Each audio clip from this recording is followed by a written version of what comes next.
ಜನವರಿ 31ನೇ ತಾರೀಕು ಕರ್ನಾಟಕ ಚಲನಚಿತ್ರ ವಾಣಿಜ್ಯ ಮಂಡಳಿ ಎಲೆಕ್ಷನ್ ನಡೀತಾ ಇದೆ. ಉಪಾಧ್ಯಕ್ಷ ಸ್ಥಾನಕ್ಕೆ ನಟಿ, ನಿರ್ಮಾಪಕಿ, ಕನ್ನಡ ಪರ ಹೋರಾಟಗಾರ್ತಿ ಪ್ರಿಯಾ ಹಾಸನ್ ಅವರು ಸ್ಪರ್ಧಿಸ್ತಾ ಇದ್ದಾರೆ. ಇವರಿಗೆ ಒಂದು ಹೊಸ ದಾರಿ ಅಂತ ಹೇಳ್ಬೋದು. ಏನಕ್ಕಂದ್ರೆ ಈಗಾಗಲೇ ಬಿಟ್ಟಿರೋ ಪ್ರಣಾಳಿಕೆಯಲ್ಲಿ ನನಗೆ ಅಧಿಕಾರದ ದಾಹ ಇಲ್ಲ, ನಿಸ್ವಾರ್ಥ ಸೇವೆಯ ಮೋಹ ಇದೆ ಅಂತ ಹೇಳ್ತಾ ಇದ್ದಾರೆ. ಆ ಕ್ಯಾಚಿ ಲೈನ್ ಜೊತೆಗೆ ಕರ್ನಾಟಕ ನ್ಯೂಸ್ ಬೀಟ್ ಜೊತೆ ಮಾತನಾಡ್ತಾ ಹೋಗ್ತಾರೆ. ಮೇಡಮ್, ಇಷ್ಟು ವರ್ಷಗಳ ಕಾಲ ಒಂದು ಹೋರಾಟದ ಹಾದಿ ನಿಮ್ದು. ಬೇರೆ ಬೇರೆ ವಿಭಾಗಗಳಲ್ಲಿ ಚಿತ್ರರಂಗದಲ್ಲಿ ಕೆಲಸ ಮಾಡಿಕೊಂಡೆ. ನಾನು ಸಮಾಜದಲ್ಲಿ ಬೇರೆ ಥರ ಗುರುತಿಸ್ಕೊಳ್ಬೇಕು ಅನ್ನುವಂಥ ಒಂದು ಹಂಬಲ ಇದ್ದೇ ಇತ್ತು. ಕರ್ನಾಟಕ ಫಿಲ್ಮ್ ಚೇಂಬರ್ ಎಲೆಕ್ಷನ್ನು ಹೇಗೆ ಕಾಣಿಸ್ತಾ ಇದೆ ಈಗ? ಎಲ್ರಿಗೂ ನಮಸ್ಕಾರ. ನೀವು ಹೇಳಿದ್ದೆಲ್ಲವೂ ನಿಜ. ಆದರೆ ಮುಂಚೆಯಿಂದನೂ ನಾನು ಇಂಡಸ್ಟ್ರಿಗೆ ಬಂದಾಗಿಂದ ಬೆಳೆದು ಬಂದ ರೀತಿನೇ ಇದೆ. ಅಂದರೆ ವಿಚಾರದಲ್ಲಿ ಇಂಡಸ್ಟ್ರಿ ಕೆಲವೊಂದು ವಿಚಾರದಲ್ಲಿ ನನ್ನನ್ನು ಬದಲಾಯಿಸ್ತು ಅಂತ ಹೇಳ್ಬೋದು. ಬಿಕಾಸ್ ನಾನು ಜಂಬದ ಹುಡುಗಿ ಸಿನಿಮಾ ಮಾಡ್ಕೊಂಡು ಬಂದಾಗ ಸಾಕಷ್ಟು ಹೋರಾಟಗಳನ್ನ ಮಾಡಬೇಕಾಯ್ತು. ನನ್ನ ಸಿನಿಮಾ ರಿಲೀಸ್ ಮಾಡೋದ್ರಲ್ಲಾಗಿರ್ಬೋದು, ಅಥವಾ ನಾನು ಮಹಿಳಾ ನಿರ್ದೇಶಕಿಯಾಗಿ ಬಂದಾಗ ಟೆಕ್ನಿಷಿಯನ್ಸ್ ಜೊತೆಗೆ ನಾನು ಕೆಲಸ ಮಾಡಬೇಕಾಗಿರ್ಬೋದು, ಸಾಕಷ್ಟು ಸಮಸ್ಯೆಗಳು ನನಗೆ ಎದುರು ಕಾಣಿಸ್ತು. ಅದೆಲ್ಲವನ್ನು ಹೋರಾಡಿ ಗೆದ್ದು ಇವತ್ತು ಈ ಮಟ್ಟಕ್ಕೆ ಬಂದಿದ್ದೀನಿ. ಅದಕ್ಕೆ ನಿಮ್ಮೆಲ್ಲರ ಸಪೋರ್ಟು ಮುಂಚೆಯಿಂದನೂ ಇದೆ, ಇವಾಗಲೂ ಸಹ ಇರುತ್ತೆ ಅಂತ ನಾನು ನಂಬಿದ್ದೀನಿ. ಇದು ನನ್ನ ಹೊಸ ಹೆಜ್ಜೆ ಅಂತಲೇ ಹೇಳ್ಬೋದು. ನೀವು ಹೇಳ್ದಂಗೆ ವಾಣಿಜ್ಯ ಮಂಡಳಿನಲ್ಲಿ ಈಗ ಒಂದು 5-6 ವರ್ಷಗಳಿಂದ ನಾನು ನಿರ್ಮಾಪಕರ ಸಂಘದಲ್ಲಾಗಿರ್ಬೋದು, ವಾಣಿಜ್ಯ ಮಂಡಳಿನಲ್ಲಾಗಿರ್ಬೋದು ಸಕ್ರಿಯವಾಗಿ ನಾನು ಪಾಲ್ಗೊಳ್ತಾ ಇದ್ದೀನಿ. ಅಲ್ಲಿ ಒಳಗಿರೋ ಸಮಸ್ಯೆಗಳು ಏನು ಎತ್ತ ಇವೆಲ್ಲವನ್ನು ನಾನು ಗಮನಿಸಿ ಈಗ ನಾನು ವೈಸ್ ಪ್ರೆಸಿಡೆಂಟ್ಗೆ ನಾನು ಕಂಟೆಸ್ಟ್ ಮಾಡ್ತಾ ಇರೋವಂಥದ್ದು. ನನ್ನ ಸಾಕಷ್ಟು ಉದ್ದೇಶಗಳಿದೆ ಈ ಒಂದು ಹೆಜ್ಜೆನ ಇಡಕ್ಕೆ. ಆ ಉದ್ದೇಶಗಳನ್ನ ಇಟ್ಕೊಂಡು ನಿಸ್ವಾರ್ಥವಾಗಿ ನಾನು ಪ್ರಾಮಾಣಿಕವಾಗಿ ಸೇವೆ ಸಲ್ಲಿಸಬೇಕು ಅನ್ನೋ ಉದ್ದೇಶದಿಂದ ನಾನು ಈ ಹೆಜ್ಜೆ ಇಟ್ಟಿದ್ದೀನಿ. ನೋಡಿ, ಹೇಳಬೇಕಂದ್ರೆ ನಮ್ಮ ನಿರ್ಮಾಪಕರುಗಳಿಗೆ ಯಾವುದೇ ರೀತಿಯಾದಂಥ ಸಪೋರ್ಟ್ ಸಿಗ್ತಾ ಇಲ್ಲ ವಾಣಿಜ್ಯ ಮಂಡಳಿನಲ್ಲಿ. ವಾಣಿಜ್ಯ ಮಂಡಳಿನಲ್ಲಿ ಅನ್ನೋದಕ್ಕಿಂತ ಅಲ್ಲಿ ಏನು ಮಾನದಂಡಗಳಿದ್ದಾವೆ ಅದನ್ನು ಮೀರಿ ಯಾರೂ ಏನೂ ಮಾಡೋಕ್ಕಾಗ್ತಿಲ್ಲ. ಕೆಲವೊಂದು ಮಾನದಂಡಗಳು ಅಲ್ಲಿ ಚೇಂಜಸ್ ಆಗಬೇಕು ಅಲ್ವಾ? ಆಗಬೇಕು ಅಂದಾಗ ಅಲ್ಲಿ ಕೆಲವೊಂದು ಅಧಿಕಾರಕ್ಕೆ ಬರಲೇಬೇಕಾಗತ್ತೆ. ಆ ಅಧಿಕಾರಕ್ಕೆ ಬಂದರೆ ಅಷ್ಟೇ ನಾವಲ್ಲಿ ಏನಾದರೂ ಚೇಂಜಸ್ ಮಾಡೋಕ್ಕಾಗೋದು. ಇಲ್ಲಾಂದರೆ ವಾಣಿಜ್ಯ ಮಂಡಳಿ ಕುತ್ಕೊಂಡು ಎಲ್ಲದಕ್ಕೂ ಬೋರ್ಡ್ ಇಟ್ಕೊಂಡು ಹೋರಾಟ ಮಾಡಬೇಕಾಗತ್ತೆ. ಅಲ್ಲಿಂದ ಯಾವುದೂ ಚೇಂಜಸ್ಸು ಕಾಣಿಸೋದಿಲ್ಲ. ಸೊ ಹಾಗಾಗಿ ಈ ನನ್ನ ಹೆಜ್ಜೆ ಬರ್ತಾ ಇದೆ. ಇವಾಗ ನಾನು ವೈಸ್ ಪ್ರೆಸಿಡೆಂಟಿಗೆ ಬಂದಿದ್ದೀನಿ. ನೆಕ್ಸ್ಟು ಎಲ್ಲರ ಅನುಗ್ರಹ ಇದೆ. ಪ್ರೆಸಿಡೆಂಟ್ ಆದಾಗ ಸಾಕಷ್ಟು ಇವಾಗ ನಾನು ಏನು ಅಂದ್ಕೊಂಡಿದ್ದೀನಿ ಅದೆಲ್ಲವನ್ನು ಕಾರ್ಯಗತಕ್ಕೆ ತರುವಂಥ ಪ್ರಾಮಾಣಿಕ ಪ್ರಯತ್ನ ನಾನು ಮಾಡ್ತೀನಿ ಅಂತ ನಾನು ಹೇಳಬಲ್ಲೆ. ನೀವು ಬಿಟ್ಟಿರೋ ಪ್ರಣಾಳಿಕೆಯಲ್ಲಿ ಗುರಿ, ಉದ್ದೇಶಗಳು ತುಂಬ ದೊಡ್ಡದಾಗಿದೆ. ದೊಡ್ಡ ಕೆಲಸಗಳು ಯಾವಾಗಲೂ ತುಂಬ ದೊಡ್ಡ ಟೈಮ್ ತಗೊಳುತ್ತೆ ಅಂತ ಹೇಳ್ತಾರೆ.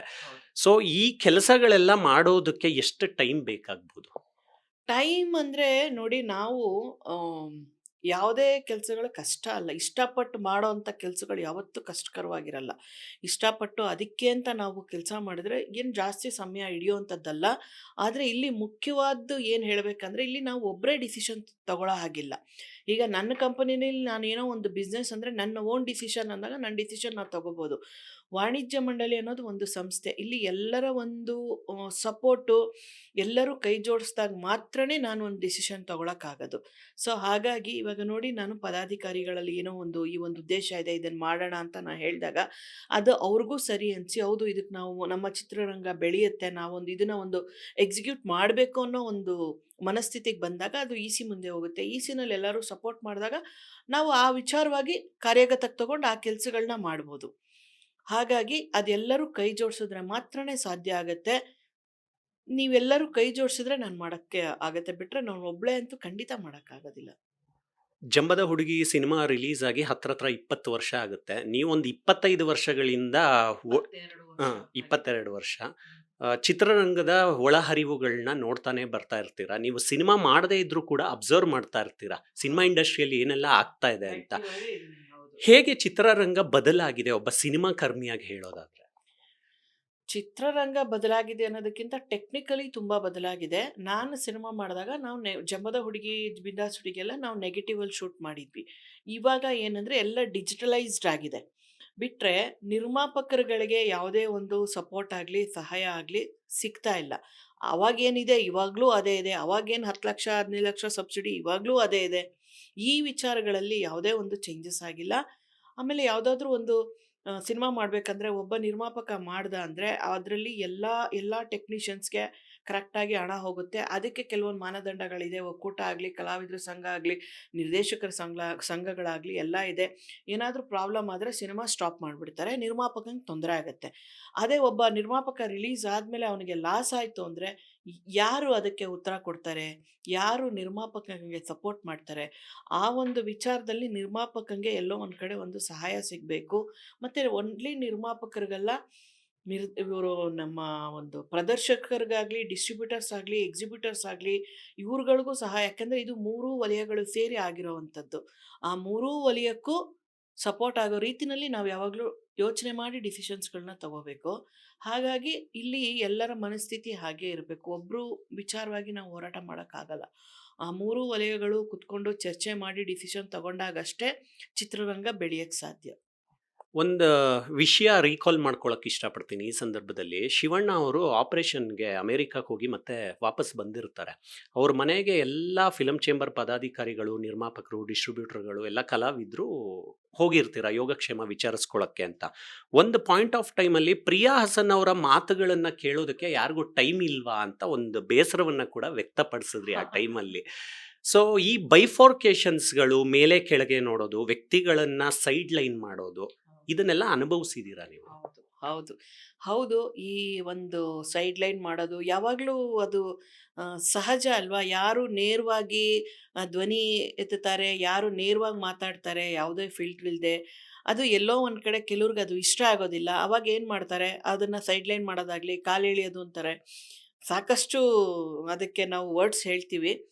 ಈ ವಿಚಾರಗಳು ಇವಾಗಲೂ ಸಹ ನಡೀತಾ ಇದೆ. ರಾಜಕೀಯ ಅಂದಾಗ ಇಲ್ಲೂ ಸಹ ನಡೆಯುತ್ತೆ. ಯಾಕಂದರೆ ನೇರವಾಗಿ ಮಾತಾಡ್ತಾರಪ್ಪ, ಅವ್ರು ಯಾರು ಇದನ್ನು ಕೇಳೋದಿಲ್ಲ.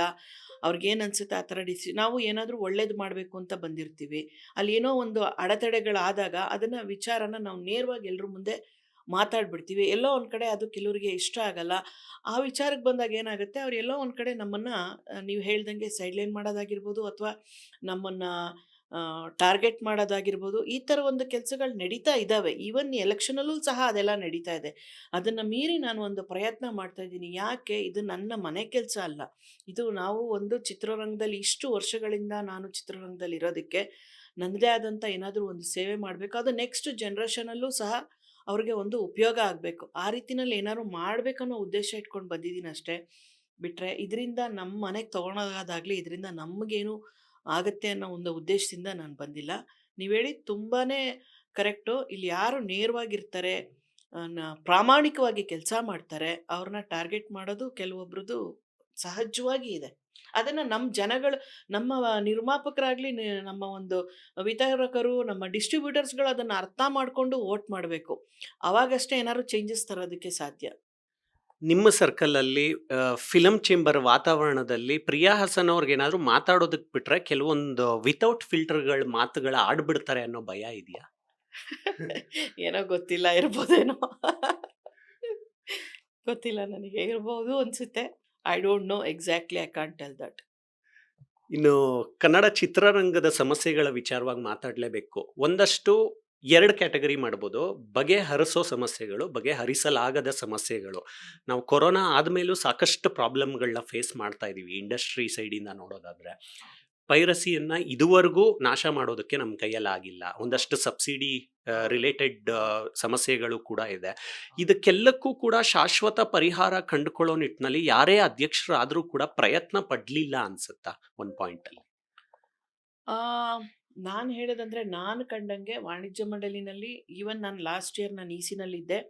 ಅವಾಗಲೂ ಸಹ ಈ ವಿಚಾರಗಳು ಬರುತ್ತೆ.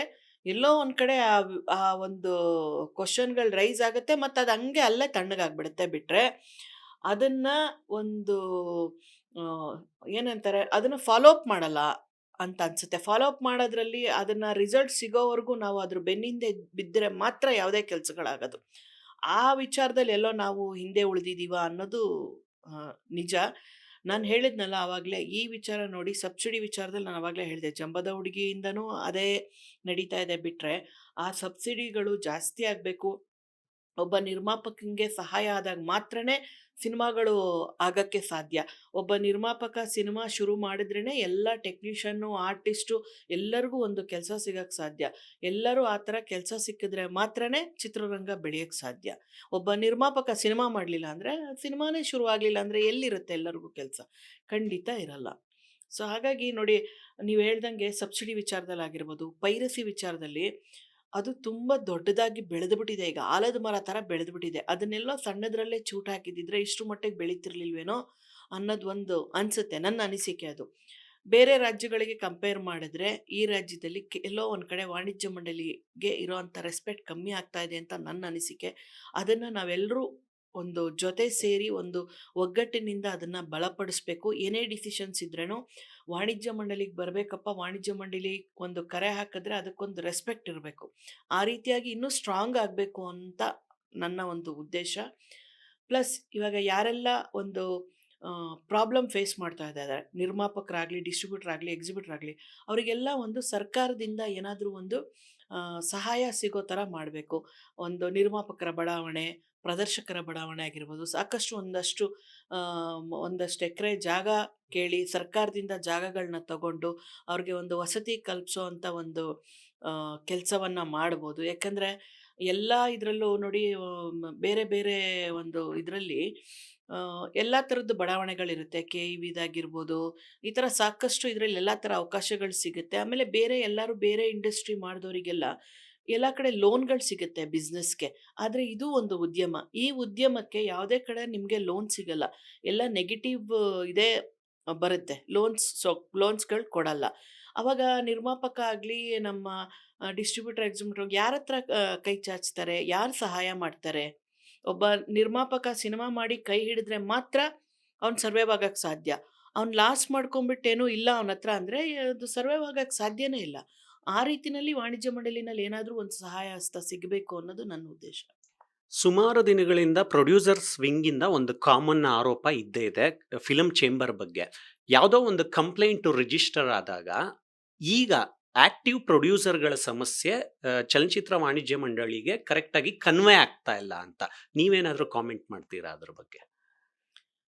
ಇಲ್ಲ, ಕೆಲವೊಬ್ರು ಏನಾಗುತ್ತೆ ಅಂದರೆ ಅಲ್ಲಿ ಇಸಿನಲ್ಲಿ ಬಂದಾಗ ಆ ಒಂದು ಅವ್ರದ್ದೇನು ಸಮಸ್ಯೆ ಇದೆ ಅದನ್ನು ಬಂದು ಕಂಪ್ಲೇಂಟ್ ಮಾಡಿ ಅದು ನಮ್ಮ ಇಸಿಗೆ ಬಂದಾಗ ಅಷ್ಟೇ ನಾವು ಮಾತಾಡೋಕ್ಕೆ ಸಾಧ್ಯ.